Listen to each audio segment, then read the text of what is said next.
Història de Xixona al balcó, la conquesta del castell d'Alacant en 1296.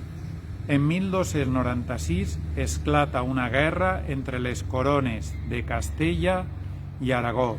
La situació de Castella era crítica perquè havia viscut un procés intern per buscar l'hereu de la corona.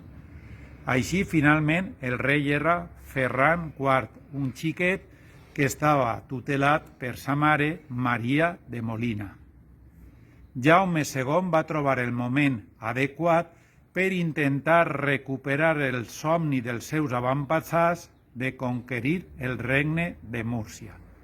Així va sol·licitar la rendició dels castells de Cartagena, Monteagudo, Oriola i Alacant, perquè pensava que eren seus per una donació que havia fet Alfonso de la Cerda, un dels candidats a la corona de Castella.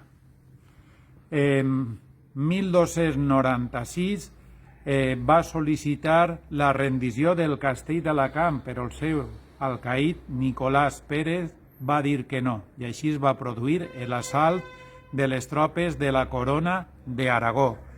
Finalment va acabar el 20 o 21 d'abril de 1296 i, com diu una inscripció que es troba al castell del Benacantil, el alcaid Nicolás Pérez murió con una mano las llaves y la otra la espada. En aquest assalt van participar les tropes de Xixona, unes tropes aguerrides, de frontera, sempre amb l'espasa en la mà, que van ajudar al rei Jaume II i a qui eren completament fidels.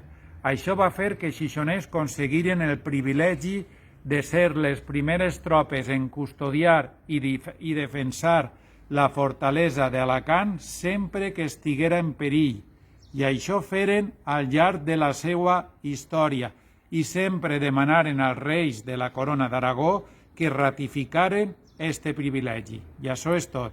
Ja saps, si vols saber-ne més, busca en Facebook la pàgina Cronista Xixona.